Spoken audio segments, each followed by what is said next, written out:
से पलटवार किया कांग्रेस को लेकर, लेकिन किस प्रकार की सियासत रही है आज और इतिहास के पन्नों को टटोलें तो क्या कुछ बातें तथ्य निकल के आते हैं, उसका जिक्र करते हैं।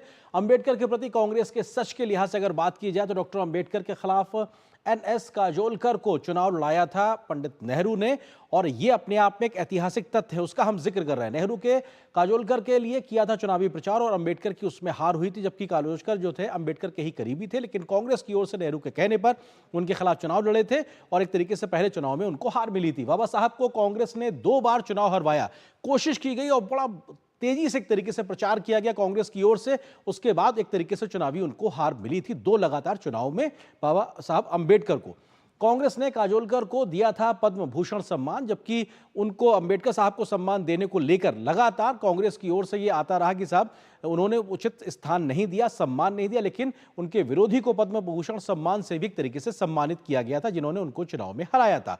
तो ये अपने आप में कुछ ऐतिहासिक तत्व थे। लेकिन बाबा साहब के नाम पर कांग्रेस का कलंक की बात क्योंकि बीजेपी लगातार आरोप लगा रही है, वो क्या है, कांग्रेस ने क्या किया या नहीं किया, बीजेपी ने क्या किया या नहीं किया, उसका हम जिक्र करते हैं। कांग्रेस के लिहाज से अगर बात की जाए तो बाबा साहब को नहीं दिया भारत रत्न।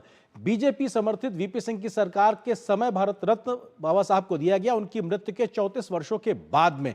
तो जो उनको उचित सम्मान भारत रत्न बाबा साहब भीमराव अंबेडकर कहा जाता है, वो कांग्रेस ने नहीं बल्कि बीजेपी समर्थित सरकार के वीपी सिंह की सरकार ने उनको दिया, तो उनकी मृत्यु के 34 वर्षों के बाद में। संसद के कक्ष में नहीं लगने दी बाबा साहब की तस्वीर, किसने, कांग्रेस ने नहीं लगने दी। बीजेपी समर्थित सरकार ने 1990 में इस एक तरीके से वहां पर बाबा साहब का चित्र लगवाया, उनको संसद में भी उचित सम्मान नहीं दिया गया, उनका चित्र नहीं लगाया गया। ये भी बीजेपी ने एक तरीके से कराया जो कि कांग्रेस के रहते हुए नहीं होने दिया गया। तो ये वो तमाम तथ्य हैं जो इतिहास में स्वयं सिद्ध हैं। कांग्रेस की तरफ से नव बौद्धों को कांग्रेस ने नहीं दिया आरक्षण, यानी कि जिन लोगों ने धर्म परिवर्तन करके जो बौद्ध बने हैं या तमाम जो पूरी व्यवस्था चली आ रही है उसके तहत आरक्षण का फायदा उनको नहीं होने दिया, जबकि बीजेपी समर्थित सरकार ने आरक्षण दिया था। जब वीपी सिंह की सरकार थी उस वक्त एक तरीके से वो आरक्षण की फायदा उनको मिला था उन नव बौद्धों को। कांग्रेस के समय की बात की जाए तो नहीं बनाया बाबा साहब का कोई भी राष्ट्रीय स्मारक, क्योंकि उनका ऐतिहासिक विरासत थी उसको आगे बढ़ाने का काम कांग्रेस ने नहीं किया। बाबा साहब का बनवाया गया पंचतीर्थ, जो कि मौजूदा प्रधानमंत्री नरेंद्र मोदी ने उनके पंचतीर्थ को विकसित किया है। इसके अलावा अन्य कई भी बीजेपी की जो राज्य की सरकार है उन्होंने भी काफी काम किया है। कांग्रेस के द्वारा नेहरू ने धारा 370 पर नहीं मानी थी बाबा साहब की बात, क्योंकि 370 को लागू करने को लेकर नेहरू समर्थन में थे जबकि बाबा साहब उसके पक्ष में नहीं थे। उस वक्त की बहसों के जो तर्क हैं उससे ये बात निकल के आती है कि बाबा साहब की बात नेहरू ने नहीं मानी थी, जबकि मोदी सरकार ने खत्म किया 370, यानी कि बाबा साहब की उस वक्त का जो सब बात थी उसका समर्थन करते हुए एक देश एक संविधान का पूरी बात को आगे बढ़ाया मोदी सरकार ने। कांग्रेस के लिहाज से अगर बात की जाए बाबा जी के सम्मान को लेकर तो कांग्रेस ने संविधान में बहुत सारे ऐसे संशोधन किए जो कि संविधान की भावना के विरुद्ध है, जिसमें तमाम प्रकार के लगातार अपने आप में सिलसिलेवार तरीके से काम किए गए, आपातकाल से लेकर तमाम प्रकार की बातें सामने आती है। मोदी सरकार ने संविधान दिवस मनाने की शुरुआत की जो कि कभी भी पहले कांग्रेस के समय में नहीं हुआ था, और इस साल 10वां संविधान दिवस मनाया गया 26 नवंबर को।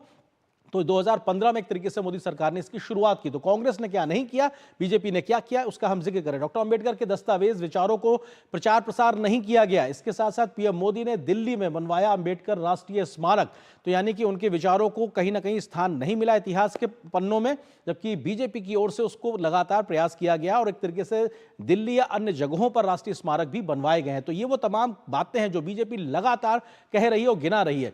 बाबा साहब को सम्मान की अगर बात की जाए तो भाजपा इस बात को लगातार कल सदन में भी और आज भी गिनाया गया कि उनके जन्म स्थान महू पहुंचने वाले पहले प्रधानमंत्री मोदी ही थे। आजाद हिंदुस्तान में कभी पहली बार कोई प्रधानमंत्री पहुंचा है महू उनके जन्म स्थान पे तो पीएम मोदी थे। महू में बनवाया गया है राष्ट्रीय स्मारक, ये तस्वीरें भी एक तरीके से वहां की गवाह हैं।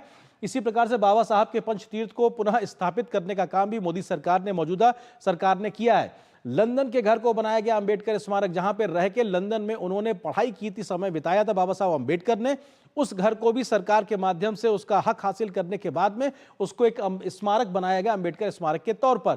दिल्ली में अंबेडकर राष्ट्रीय स्मारक भी बनाया गया जहां पे उनके जीवन से जुड़ी तमाम बातें संग्रहित की गई हैं।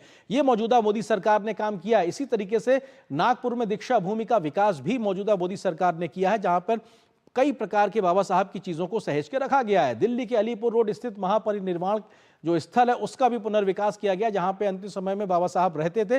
दिल्ली के अलीपुर रोड स्थित उस जगह का भी एक तरीके से पुनर्विकास किया गया है। मुंबई की चैत्य भूमि का भी विकास प्रधानमंत्री मोदी के माध्यम से किया गया। वहां पे कई कानूनी मामलों के चलते वहां पे काम रुका हुआ था, लेकिन उन सब चीजों को सेटल करके वहां पर भी उस विकास की धारा को आगे बढ़ाने का काम भी मौजूदा मोदी सरकार ने किया है। ये तथ्य लगातार सामने रखे जा रहे हैं। कांग्रेस की ओर से बाबा साहब के अपमान की अगर बात की जाए तो क्या कुछ बड़ी बातें रही हैं जो तथ्यों में, इतिहास के पन्नों में दर्ज हैं। डॉक्टर अंबेडकर के महार सत्याग्रह और छुआछूत के खिलाफ जो उनका आंदोलन होता था, उसको कांग्रेस का खुलकर समर्थन नहीं मिलता था। उसकी वजह यह थी कि नेहरू और अंबेडकर के बीच में एक तरीके से प्रतिद्वंद्विता चलती नजर आती थी। डॉक्टर अंबेडकर के बौद्ध आंदोलन को भी समर्थन नहीं मिला था नेहरू का या कांग्रेस का उस वक्त, जब वो इस प्रकार का पूरा आंदोलन चलाया करते थे। इसी तरीके से नेहरू डॉक्टर अंबेडकर को मानते थे अपना प्रतिद्वंदी, और इस वजह से भी शायद उनको वो उचित स्थान देने की कोशिश नहीं करते थे, चाहे वो सरकार की बात हो या सार्वजनिक मंच की बात हो या फिर इतिहास के पन्नों में दर्ज कराने की बात हो। हिंदू कोड बिल पर जब एक तरीके से थोड़ा सा विचारों का बहुत ज्यादा टकराहट हुई, उसके बाद बाबा साहब ने कांग्रेस से इस्तीफा दे दिया था, और ये अपने आप एक ऐसा एग्जिट पॉइंट था जब बहुत ज्यादा टकराहट बढ़ गई थी कांग्रेस के साथ बाबा साहब अंबेडकर की हिंदू कोड बिल को लेकर, तब उन्होंने इस्तीफा दिया था कांग्रेस से। अंबेडकर को चुनाव हरवाने का आरोप लगातार लगता रहा है। नेहरू ने लगातार प्रचार किया, 2 चुनाव लगातार उनको हरवाए थे, और उनके ही करीबी को उनके खिलाफ टिकट देके खड़ा करने का आरोप भी लगातार लगता रहता है। तो ये अपने आप में तमाम वो बातें हैं जो कांग्रेस के ऊपर एक तरीके से जाती हैं, कि जो ये दिखाती हैं कि किस तरीके से जो बीजेपी इस वक्त बात कह रही है कि कांग्रेस ने लगातार उनके खिलाफ उनका अपमान किया, उचित स्थान नहीं दिया। मौजूदा वक्त में वो